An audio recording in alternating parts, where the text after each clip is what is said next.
Onegaishimasu. I've not got a speaker on today, so if you ask a question or anything, I might ask you to kind of speak up because it's a bit hard to hear everyone. Hopefully you can hear me okay. So we'll just start a little bit of like these kind of setai movements. And the first one's this kind of this vertical movement. Similar to like we looked at this morning, but it's just this idea of like just let the eyes kind of rest towards the natural horizon point, kind of raising up. Stretching a little bit through the whole body, especially extending through the back of the neck, the head, just naturally rising up. I'm putting a special focus into the arches of the foot, so letting the feet spring up through the whole body.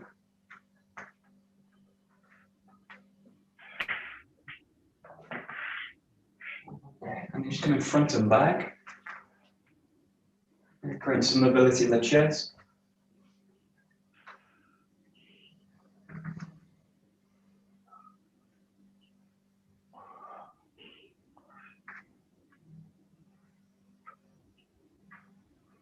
Good.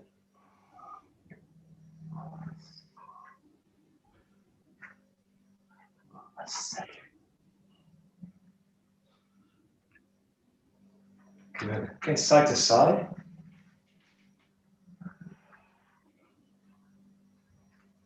A little bit more focus now on the lower rib cage. This kind of band across the body, and especially including the back of the body as well. Let it all flex. You can use the weight of the arms a little bit to just let the body kind of swing down a little.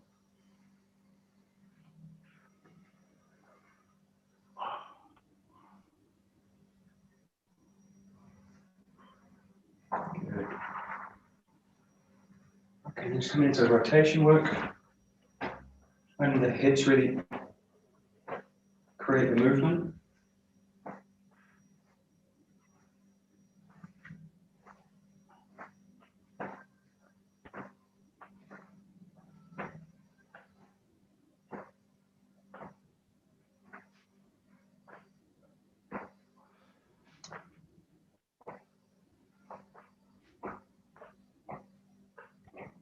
So. Good. And then just coming into a wave pattern. Really coiling the body down. Trying to mobilize the whole spine.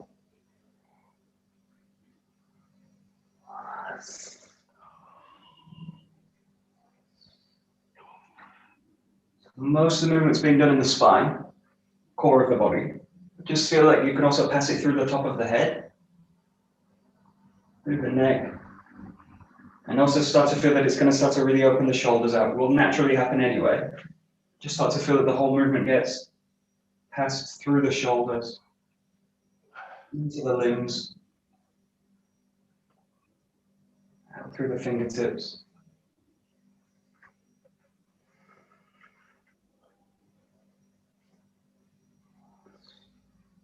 Start to bring it a little bit deeper as well, so bowing the back a little bit, bending the knees a bit more forwards.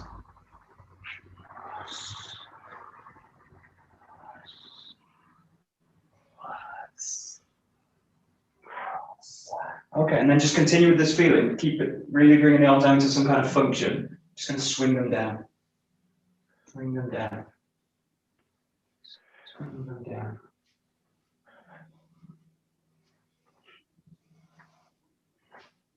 Just feel the whole weight of the body being received into the ground. And down.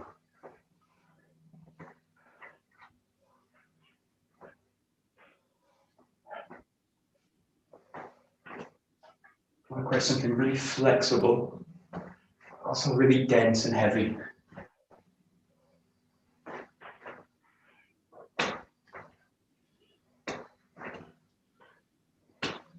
So good, just continue. Just watch a couple.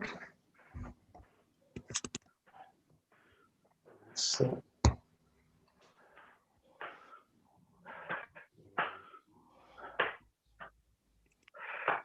Okay, So for me, this movement, apart from being really great for the spine, the hips, the knees, all the body, I really try and relate it to the sword work. So if you think about this like a kind of cut, what you want to do, shall we go forward? We talked a bit about it this morning and yesterday. What I want to avoid is something where I'm kind of compressing through the structure, or I'm like dropping through the structure like this. I want to keep a sense that as I cut, I'm really keeping that structure long through the cut. So when you do this kind of exercise, just be careful, like this can happen, it's actually fine in terms of mobility stuff, but in terms of balance and focus, and in terms of like relating it to sword work, just get a sense that what you're doing is actually something else, which is like lengthen through the spine. So you're actually coming to this kind of position, and then reaching up, cutting down. Just a few where you just drop through it. So you're just going down, and let the structure just sit down to the ground. Now you'll notice the difference between that and that as I go into it. So I have to like drop into it and just hold the position like 2-3 seconds, or just settle into the position. Hold the position is the wrong word, but just like drain down and let it drop. Yeah, and just listen to the spine, listen to the back, listen to the neck. That's it. Oh, nice. Oh, okay. That's it. That's it.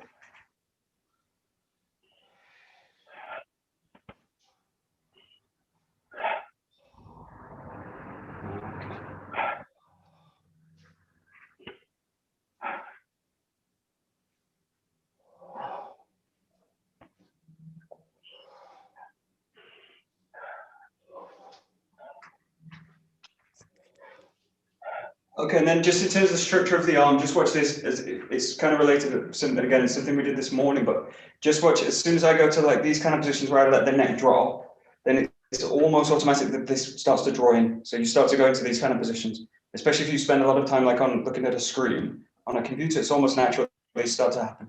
Especially my screen's down and I'm looking down at everything, or I'm driving, or these kind of things.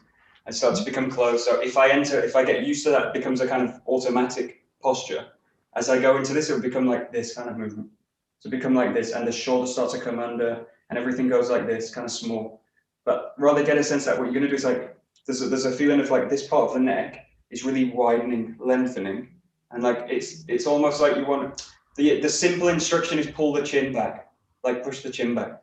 It's not quite what it is, which it's about like lengthening through the back of the head and really letting the neck lengthen and let the head float onto the skull. Or letting the skull float onto the neck, the spine.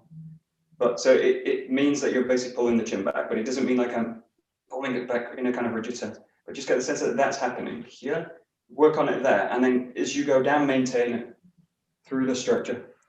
Now, I'm not trying to do it exactly like this kind of thing where I'm keeping the spine exactly straight and like trying to straighten the spine, because the spine is not straight, it's curved. So what I want to do is use that natural length of the spine, but use something where I'm like actively gonna like press through the back of the body a little bit more. So it's just in a sense becoming a bit more aware of the back, and the effect of that is that the shoulders can really open out, and that the arms can function fully and the shoulders can function fully, rather than being hung into these kind of positions, like internally rotated. I want to really get a sense of a bit more long, a bit more wide, and a bit more fuller kind of movement. So just play that a little bit. Do it. That's it. So you're kind of creating the length and then you're maintaining it as you go through the movement. Yeah, that's it. So just think long through the spine. It's as if like the tailbone and the crown of the head are like drawing away from each other. They're like creating a kind of tension point.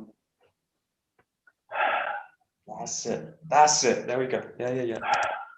Great. Automatically, it just starts to pull the shoulders into the right position without me needing to think about it. Yeah. There we go. Got it. Yeah. Good. Great. We'll go to the next one, which is this sideways rotation. So you start this way, and you're just going to coil through the body this way. So one hand to the shoulder, one hand to the back hip. And you just release it. Go again. Release it. Go again. Just take it a few moments like in this position as well. So you don't have to kind of go through it fluidly. Just find the position, release it. There. All the time, in this case, I want the arms to feel full. So full.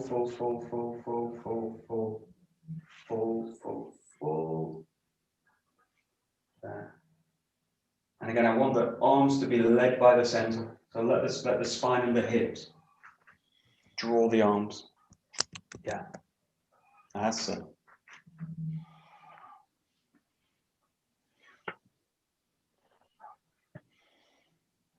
That's it. Okay.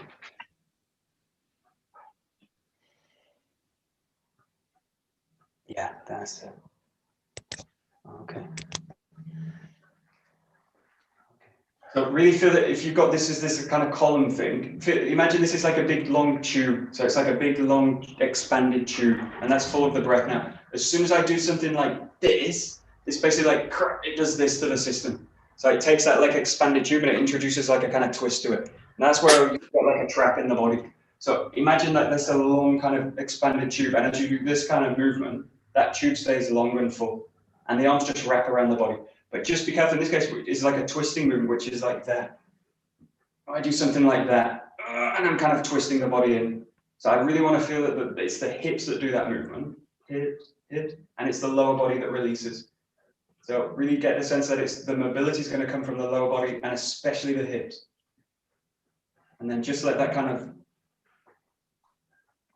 the upper from the spine to the neck, and including the shoulders in there. Just get a sense that that's just kind of rotating through the space. That's it. And then if you like, once you've got that, just start to feel that you can make it a bit more loose and a bit heavier with the arm. You're kind of swinging it out now. That's it. As soon as you feel like a twisting in the body or a kind of unbalancing in the body, just take it slower again. Slow. I want to feel all the way like there's room in the spine. Just creating space for the body. Yeah, that's it. There we go. Very nice. That's it.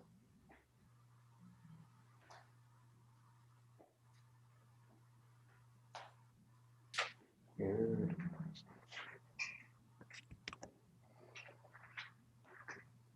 Okay, last one is this for the shoulders. So you start out high, and then you just twist it like this. So you split the hands, and then you let them drop out to the back. They go back, the body comes back to neutral, and then you swing back the other way.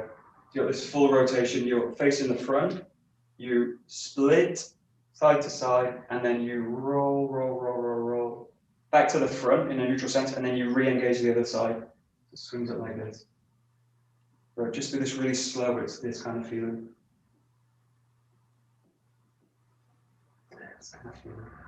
You're really just kind of splitting the body, splitting the hands.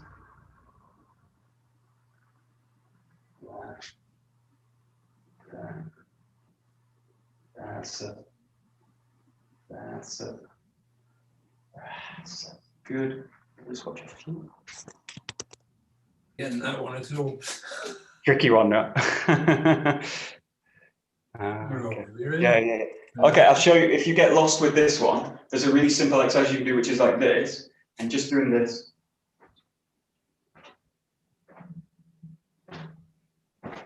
And this is like just teaching the swings up. The main thing is this, that I don't get into doing this, where I'm kind of swimming through it. So this is really about splitting and separating the shoulders. So you've got that kind of position. So I need the shoulders to be opening front and back.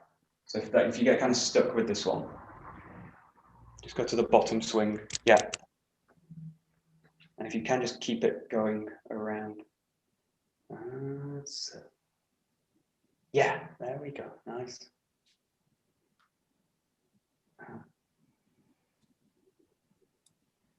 Yeah, that's it.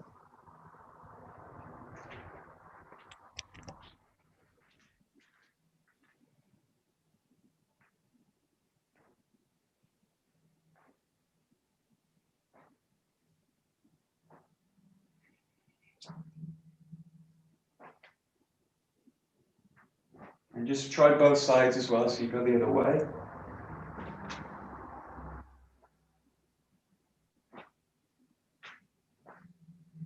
Once you can kind of get into this one, this is a really nice movement.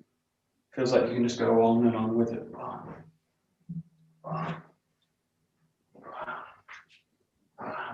That's it.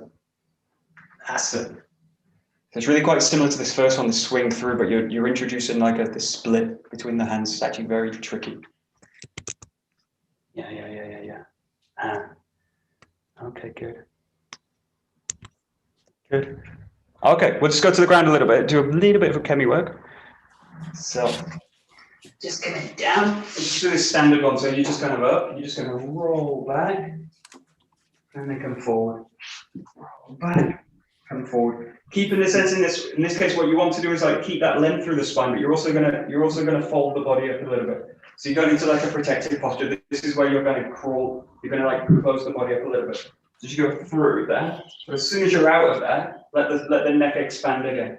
So you don't want to like be so compressed and tied up like this. But UKEMI by its nature is compressive through the structure. So when you get someone that really does the technique on you, like crushing a Coke can, you've got this sense that the structure needs to collapse through the weight. And being able to do that is part of the skill of UKEMI work. So but in order to like preserve the body, you need to like decompress it as you go out. So you've got like a compression of the structure and then a decompression. If I just stay in the compressive thing, it goes like this. This is very tough on the body. So I want to feel like I release the spine. So you coil and then lengthen. Coil and lengthen. Coil and lengthen. Again, most of the work, or almost all the work, is being done in the hips. The hips are really creating the movement. So really let the hips do the work. So you've got the backside and the hips really functioning together. So it's a bit like pedaling a bike. Let the lower body do all the work. The arms are just for guidance.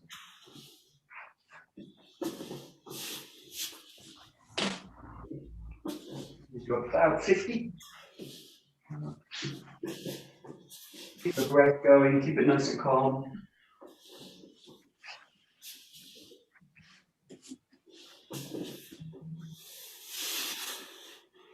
That's a really nice movement. You can use to really massage the back as well. So let the movement and the connection with the ground really release into it.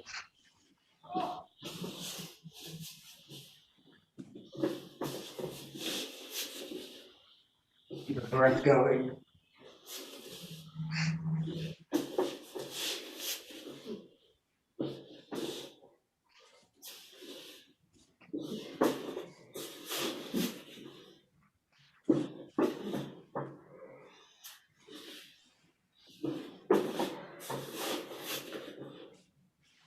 About 15 more.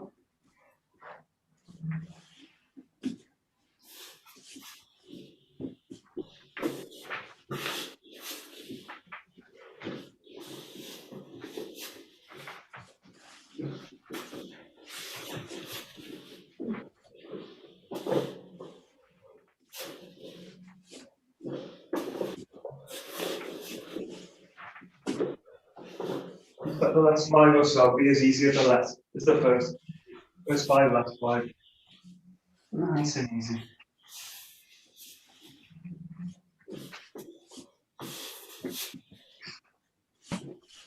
Last one. Okay. Right. I'm going to a little bit, not too much, just a little bit. Just a bit of animal walking. So we're going to do today. It's like a back stance. It's a really nice posture to do, especially for knees when you've got knee problems and leg problems. So it's not a full crouching position. And we're going to do the first one's just like this. So you go like this. All the bare ones are going to be using the legs a bit like this. Sometimes we'll do them with the knees bent a little bit. But the first one's just so that the arms are fully extended. Legs are fully not fully extended, but with a as we talk about in Aikido, like extension like this, so not stretched out straight, but just like this. The first thing you're going to do is just walking over sideways. So it's just like this. You're just going to bring the body over, just like this. And you're just working hands and feet. You can move them any way you like. You can cross them over, or you can just meet them, move them. But just walk with the body. Cross. Play with that a little bit. Just watch your feet. That's it. Okay, good.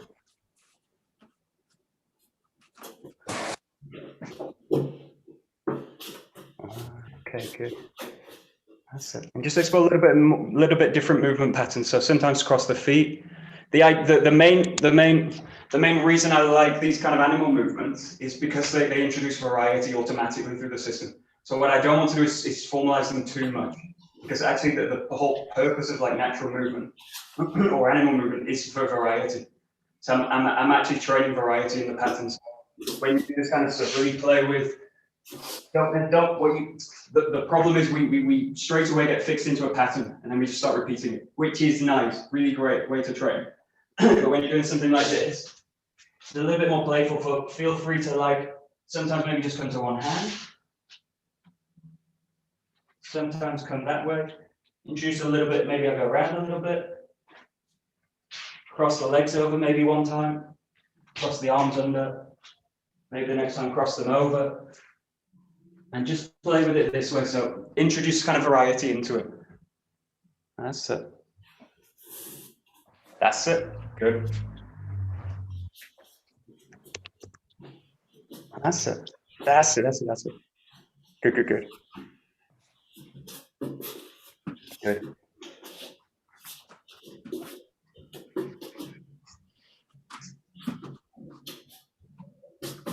Okay. Good. So we just do a really basic one. So this is front walking, crawling like this. Now what you're going to do is every time you're going to alternate. So it's the left hand, right foot, right hand, left foot, left hand, right foot, and then rather than go backwards, just change the direction. Give yourself a bit of a pause, and then you're just going to reset. Find it, and the key thing is alternating the foot and the hand. So left foot, right foot, left hand, right foot, right hand, left foot. This way. Yeah, and just do the forward walk for now, and then we'll do the backward walk next. But give yourself a bit of time between them as well. Do like 4 or 5 steps. Give yourself a bit of a pause. Pause, and then stop. That's it. Go again. That's it. And just explore like different rhythms of movement. Sometimes like just with one hand on the ground, sometimes with one hand on, sometimes start with the hands, with the foot. You can really explore a lot with these movements, so that's why they're great.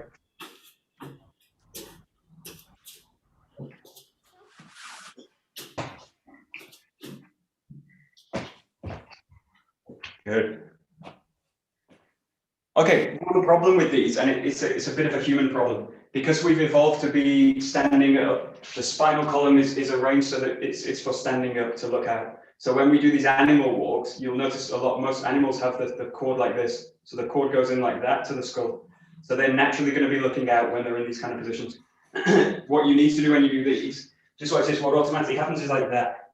So I'm automatically like looking down. Now get a sense that as you do these, look out forward as well. So play a little bit with the head. It feels a little bit unnatural because it is, but just get a sense that you can lengthen through the spine and look out as you do it.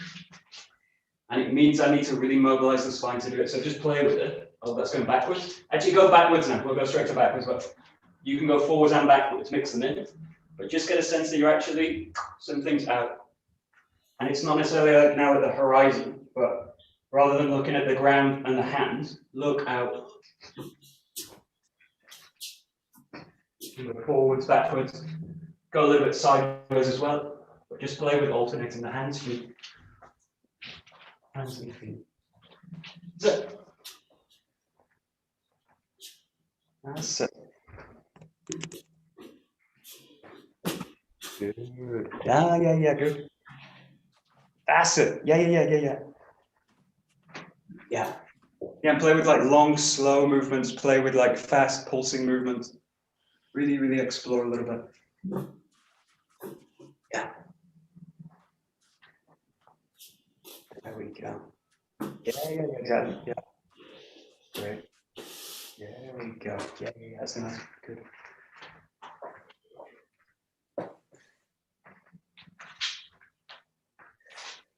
Okay, good. Okay, the next one's just a play on it. So what you're going to do now is really explore the limbs. So You'll notice most of these start by like going straight in, placing, and then bringing the leg up. What I want you to do now is play with like arcing over with the hand. So like this and like this with the leg. So you're really gonna like explore something a bit more. Sometimes they call this like sumo bear. So it's like a lot wider in the hips and it's letting the hands really come over. Now this is interesting for us in terms of koku work and structuring the shoulder. So being able to like pass an arc through the system and really explore the relationship with the ground to the hands now.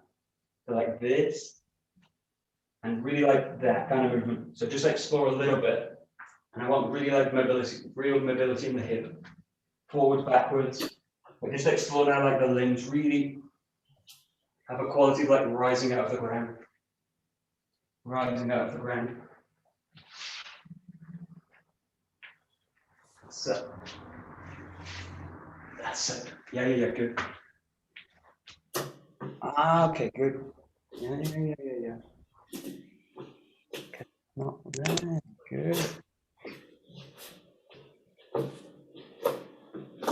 This is really tough work as well. If you do this for like 10 minutes, the easiest thing in the world, but pretty fun. You can take it slow. Yeah, that's it. Yeah, right. That's it. Very nice.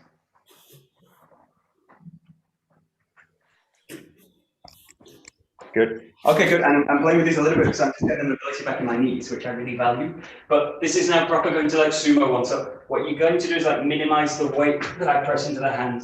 So this is much more about the weight in the feet. So you're going to go into like these positions now. So it's much more like a squatting position. So you got this position, just let the weights really stay in the legs. So the hands are now like guides for the body. So you really come into these kind of positions. So really feel like now the spine can start to become like this kind of movement. And you're really like coming into these full squat positions. Really great for exploring the hips. If you've got the mobility, I've not quite got it yet, but use the knee as well. So you can put the knee in the ground. Don't put too much weight into the knee because it's not designed to be walked on. But you can play a little bit with it. So it's pretty much playing with like squatting positions. The hands are very light, so you can play with just in the fingertips.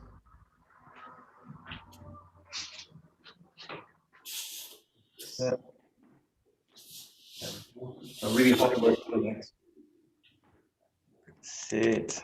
That's it. That's it. Yeah, good. Nice.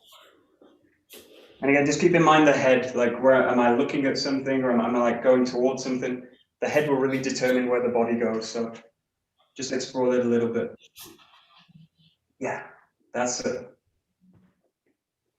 There we go.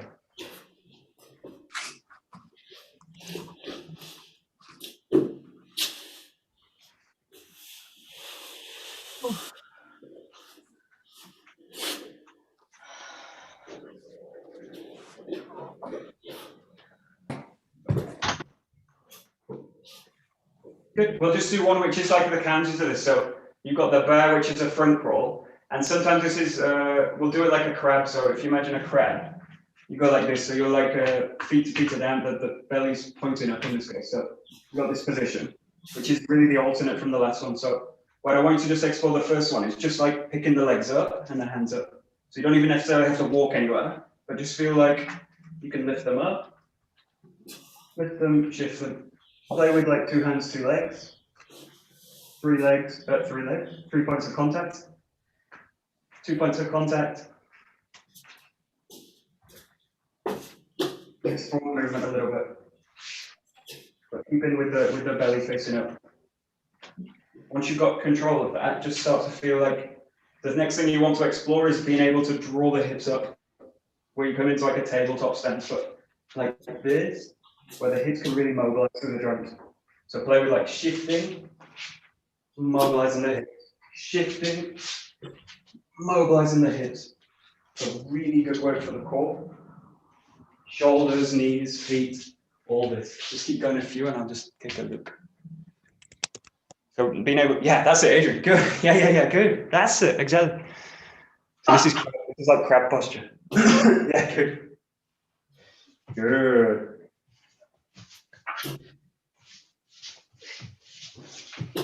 Yeah, that's it. Very nice. And again, you're looking for like variety in the movement as well. So like different hands, different feet, going directions. Yeah, stretching the legs up, moving the hand around. Yeah, exactly. And you're just playing with possibilities. So it's just.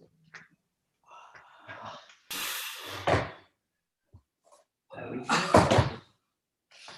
That's it. Good. Nice.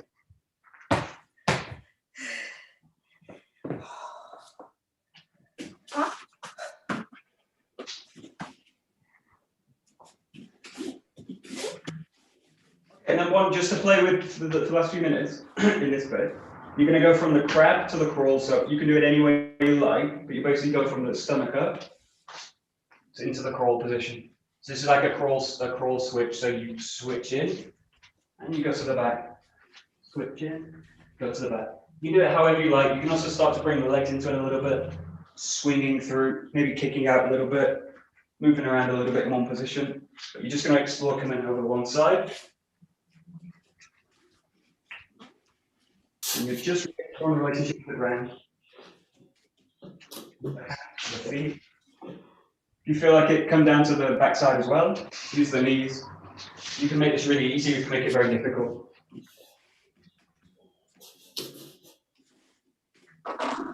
Focusing a little bit on the head. How does the neck help the movement? And how does my vision also assist me? What am I going towards? What am I doing? Because at the end of the day, these are all kind of functional movements. Not especially for Aikido, but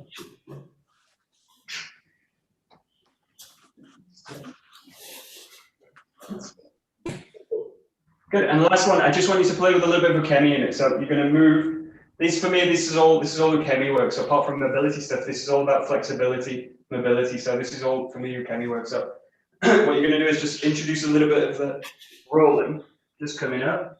Again, maybe just coming through, coming down, rolling back up. We're just going to do 1 minute. Just stay totally in movement, using UKEMI, using these crawls, switches, roll through, rolling back, coming through.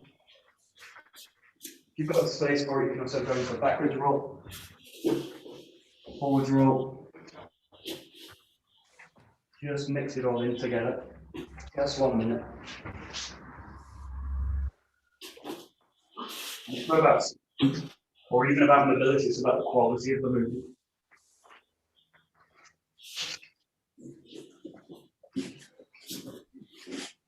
It's about 30 seconds more. Just work through a little bit. Good.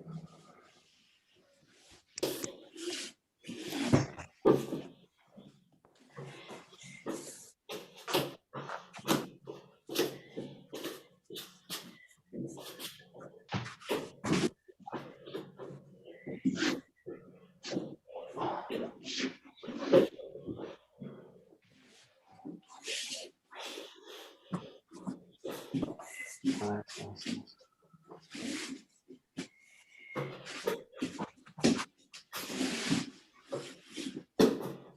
Great. Okay, great. So take a bokken, a little bit of saburi. So.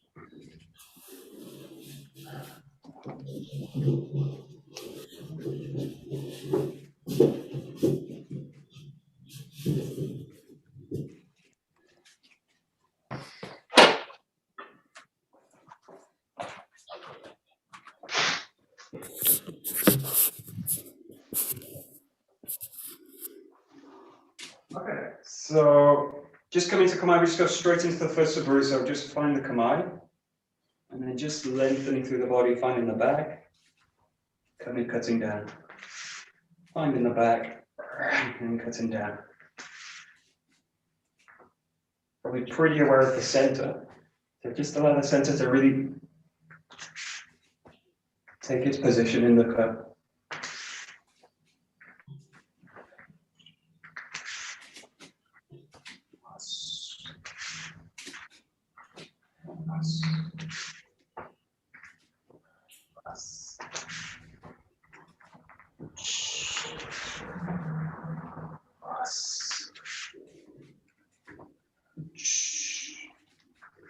Good.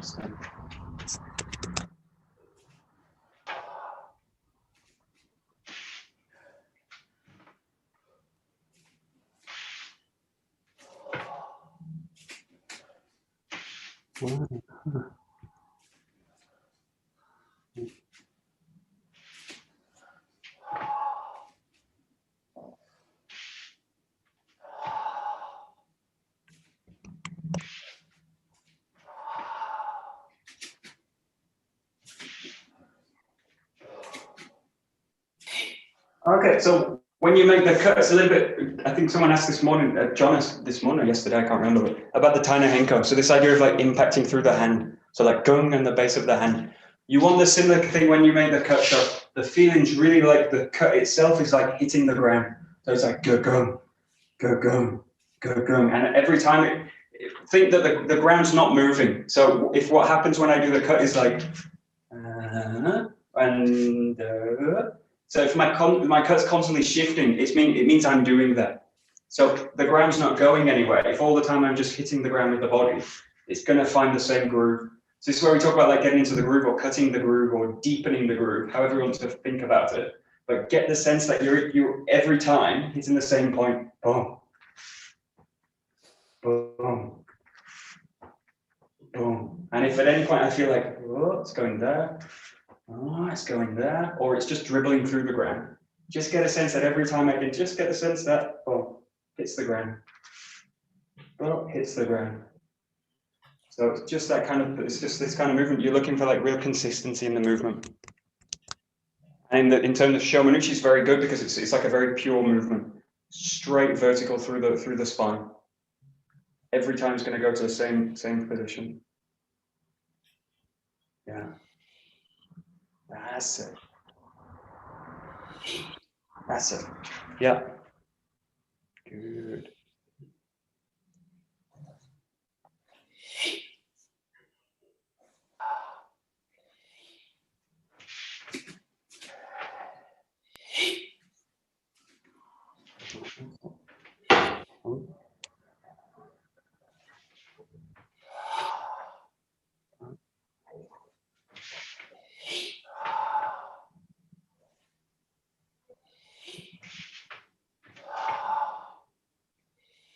Good.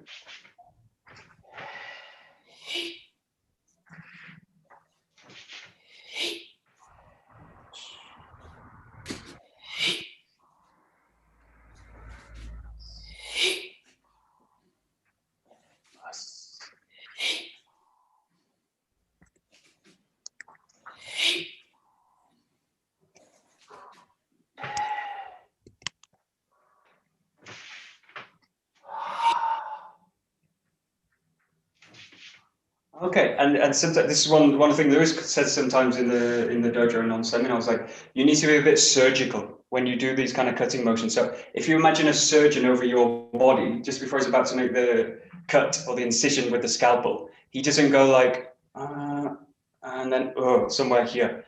He knows where he's going to cut before he cuts. So he goes like boom, ready, and then boom, he just cuts it. So he doesn't think twice about it because he's already practiced it I hope thousands and thousands of times before he cuts into the body. I hope he knows what he's going to do before he cuts it right. So you need that same kind of precision when you cut. So if I'm cutting with a sense like this is where doubt kind of creeps in, and it's not really useful for me because it's like I can like I'm not really sure what I'm doing with it. Now, just know that all you're doing is like you're just engaging the hips, and you're just passing the sword through the spine in an arc into the ground. Through the spine, find an arc and hit it into the ground with the feet. So you're just doing really the same action. This is the beauty of the first Suburi.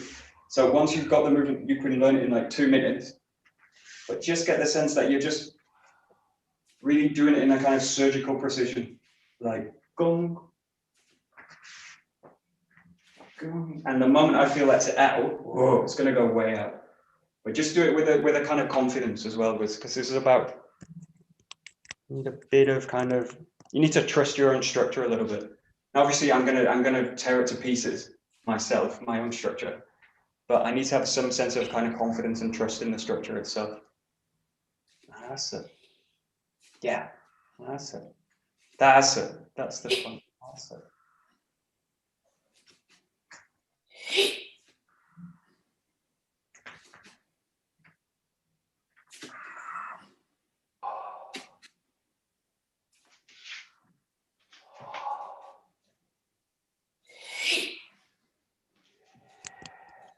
But there's another analogy you can use. It was funny when I was in Japan and I was watching the sushi chefs, because you can sit right at the bar and watch them with the knives, and they're incredible because they've trained for like 8 years how to not only like roll sushi, but how to cut sushi and everything. So they know how to use knives properly. So they know how to go at precision. So when they cut, they do the fung. They just do it like fung.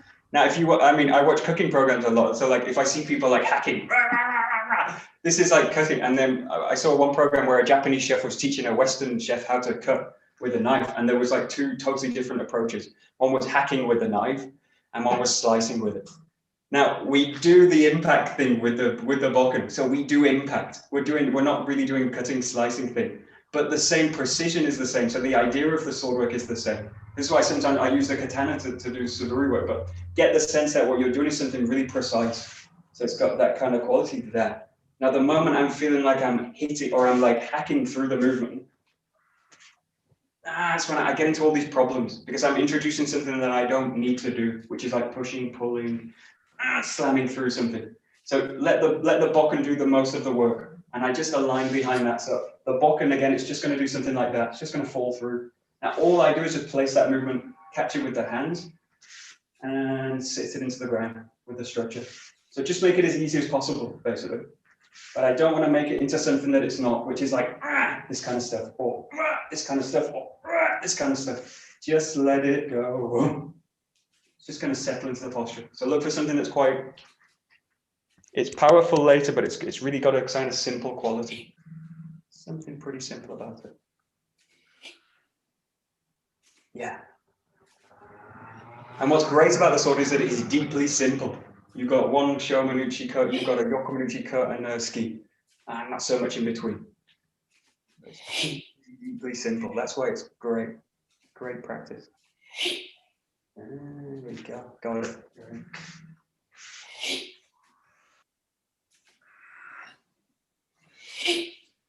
That's it. There we go. Good. Yeah. There we go. Great. Good. So we just take it into Zengo. So really basic pattern, finding the bag, cutting in, and then just releasing everything towards the bag, finding the ground. And again, really keeping that precision. So I've got a clear point here, and then a clear point here towards the bag. And you're hitting it not just with the hands and with the bokken, but hit it with the whole body. That's the feet, it's the knees, it's the hips, it's the everything. Every part of the body.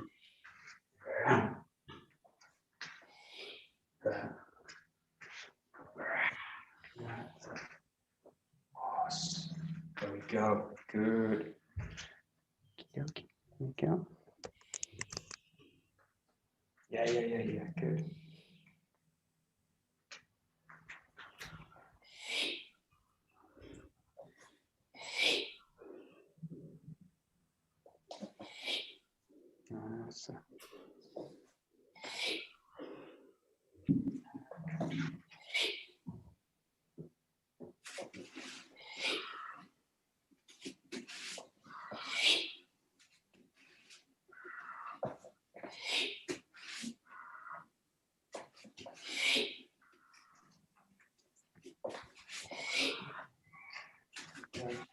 So the different movement now is this like release rotation work. So when you do this, just like this, you've got that. And then what I don't want to do is like draw the sword up and then do something else with it. So that movement's not like a lifting of the sword. It's really letting the body like sink underneath and the sword raises through that. So it's really about setting the structure up so that the sword can like be drawn up by the body.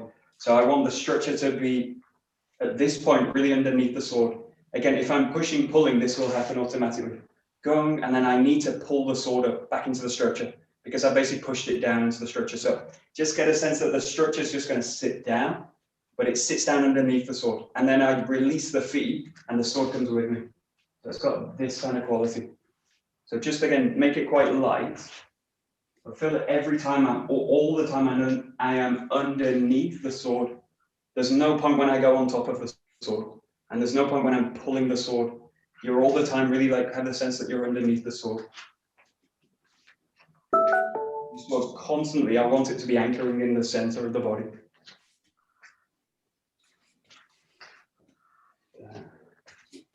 Again, I want to make it really easy. Again, imagine you're going to do it for 2 hours. How would you do it?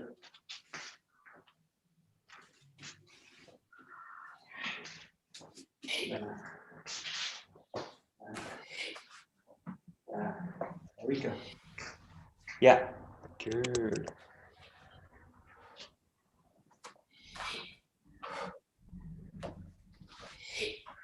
Awesome.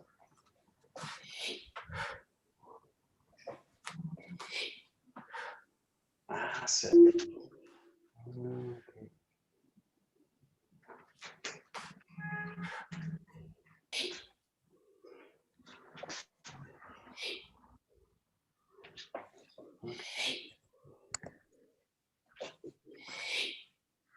Good. Okay, we'll go to 4 directions, but I just want you to isolate just the cut. So when you do this movement, we're going to mix it in later. But just the first thing, you're going to be either left side or right side, doesn't matter. You're going to bring the front foot across, and you're going to cut in 3/4. So you're in this position, and you're just going to bring, every time you just bring the front foot across, and then you find the 3/4. So this is the front. I'm going to finish cutting this way. So it doesn't matter which foot you've got forward, just bring it across. Rotate towards the rear that way. So I've got that direction, I'm going to cut towards that way. That way. Right. So just make it nice and calm, but it's really exaggerating this rotation work now. So something releases towards the ground. Releases. Yeah, that way. Yeah, just give it a try. So just focusing on that rotation work. That's it. Neat.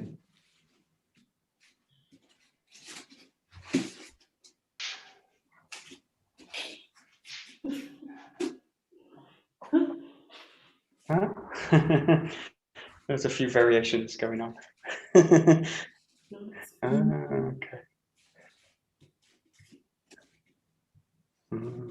That's it. Okay, so there are some variations of this. They're pretty tricky though. So this is one of the easier variations. So when you do this one, you just start with the right foot forward. So the right foot's forward. The right foot is forward. It's going to go across to the left. So it's going to go this way. It's not the back foot. So it's the front foot. It's going to cut across the body this way. So it does this. This way. So if whatever foot you've got forward, it's going to go across the body. It's not going to be. I'm not going to move from the back foot for this one. So it's like this. I'm in position, and then I've just got to turn to the rear and cut. So it's got this kind of quality. So it's a really like instant movement. Something here. I rotate to the back, and I bring the whole body with it. So just play with that a little bit. This is like an instant rotation. Very useful later when we do like 2 partner attacks. Yeah. That's it. Yeah, there we go. Good. So it's going to be the front foot. That's it. There we go. Good. That's it. Yeah.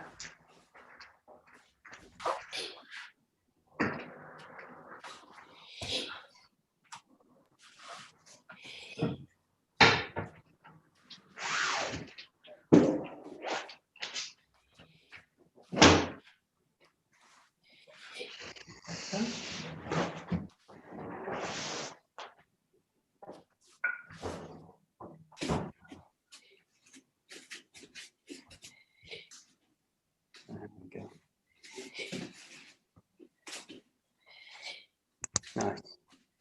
Great. So we're going to do the four shihogiri. I lose all the Japanese words. Shihogiri. You're going to go to the back. You can go 1, 2 to the rear, 3, and 4. And then what I want you to do is just repeat it on the left side. So you're going to bring the foot back, cut, rotate to the rear, 2, rotate to the back, 3, rotate to the front, 4. And you end up in the same position you start. So you do right side, left side the same. So if you get stuck, just go back to the right side, but you go like this. 1, 2, 3, 4. Take a bit of a pause and then find the back again. 1, 2, 3, 4. Back to the beginning. Yeah, just give it a try. Or even 1, 2, 3, 4, 4, 3, 2, 1. Yeah, you can do like this. Yeah, good. Yeah. Reverse. Yeah, cool. So.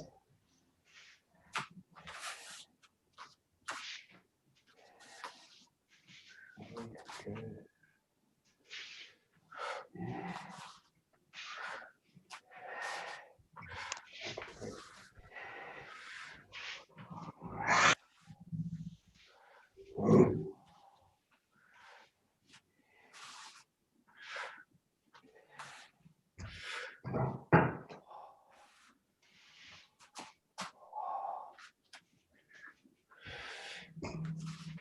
Okay, good. Just watch one thing when you do this movement. There's one thing that can really creep in, which is about like this happening, like crouching under the sword a little bit. So or ducking under the sword is the better way to say it. But just watch this. The second one, not so bad.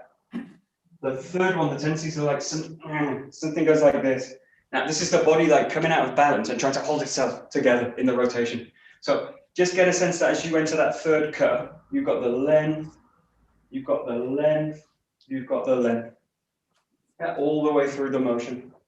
So all the way, again, it's coming back to this in the back of the neck. The moment I go into these kind of positions, this kind of position, I'm really working the structure in a kind of not so efficient way, because I'm basically pulling up from the center. But so rather than like letting the center expand, the shoulders drop and drain down, I end up in these kind of positions. And for us, not very functional at all in terms of like being functional. So if you look at like Ikkyo or anything like this, the key technique in this one is like Shihonage. But we'll go there next. But just feel it as you go through that length stage all the time. So just play a little bit with it. Cut in any direction. You don't necessarily have to do the 4 directions, but just play with a sense of maintaining length, especially through the back of the neck. And the more complex the movement, the harder that is to maintain. So just keep an eye on it. Ooh.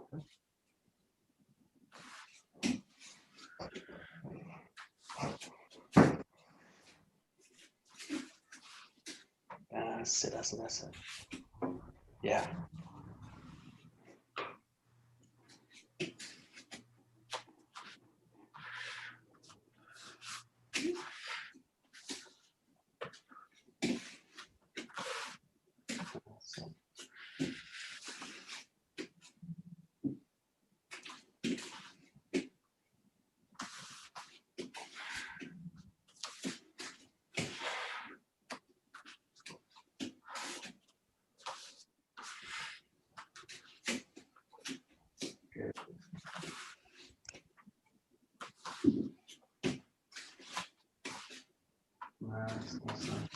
Okay, so we'll do one more variation with this, a really nice one. This is where you step from the back foot and then find the rotation. Essentially the same movement, you're just going to enter into it from the back. So you've got the position here. Just imagine you're going to just bring that back foot in and you're just going to cut through, find the rotation to the back. So this time you do a full 180, but you don't do it like in the simple way, which is that way. You do it in a way which is like all the way through that way. So you can really also, you can play first with this as an 180, and then we'll slightly open it out a little bit, but you've got this. I just imagine like I'm going to go right to the back and then find the curve. This is classic Shihonage work. So you've got this kind of movement all the way through. So this. Okay. You can do this left and right, but in this case, the right side is easier because it just fits more with the sword work, with the hand work. But you can do left and right. Find the right side much more comfortable. That's it. Yep.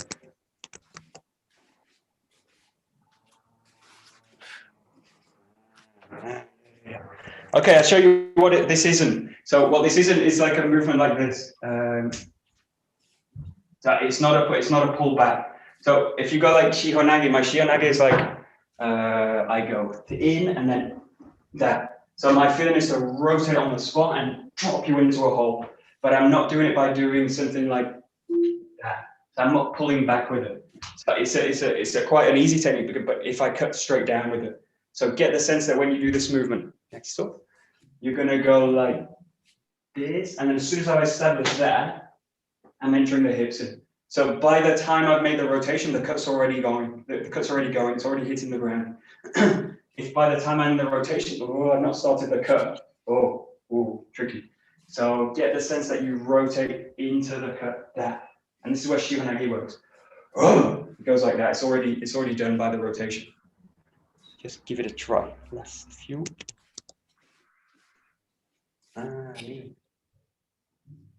Yeah, that's it. So it's got this strange feeling because you're rotating, entering in, but you're not pulling back with it. There's no kind of pull back. That's it. It's all the body's engaging into the cut. That's it.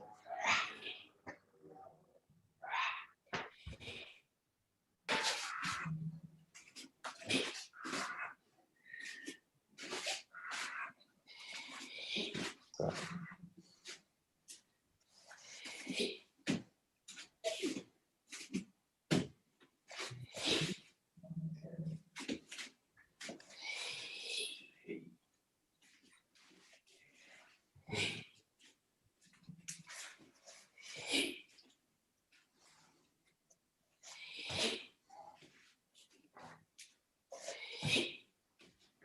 Okay. Just the last few play with these. You can do the Zengo, the Shiho, or this different one where you come forward. The key thing with all of them is the way I'm using the feet and the center. So just watch this. If my movement is starting in the handwork,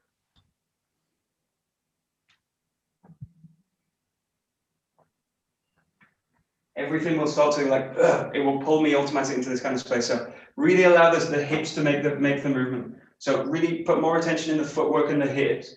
And that when you make these movements, like the hips drive it, hips, hips, hips, hips, hips, hips. So really let the hips make the movement. Where the movement comes from is the hips. You're sourcing the movement really like, although you're using the ground to do it, the movement for the center of the body is going to be generated mostly in the hip.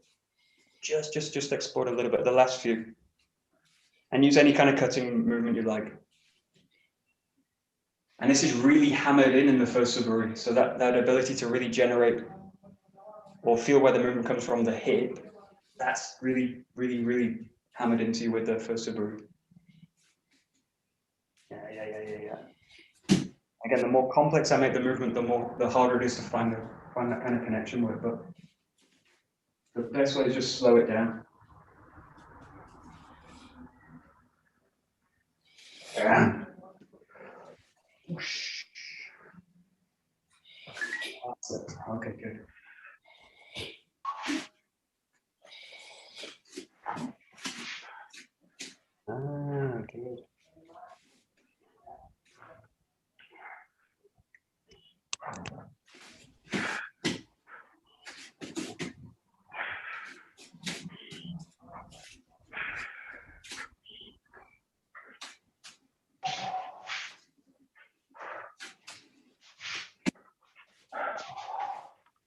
Good.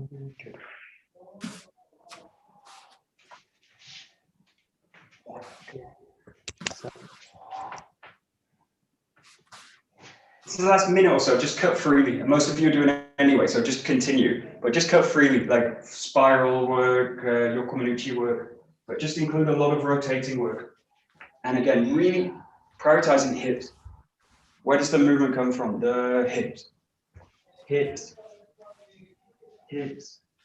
And the more stable the hips can become, the more mobile they can become. There's a kind of paradox of it, but the stability training is really part of mobility training.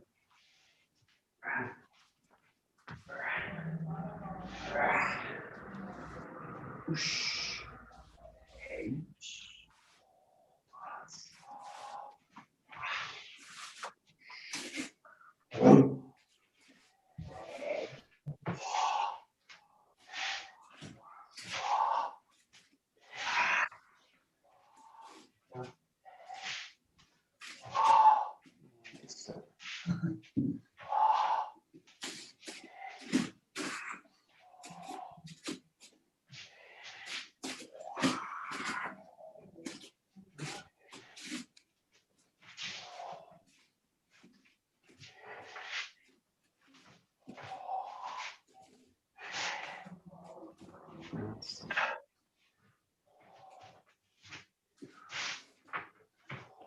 Where is she?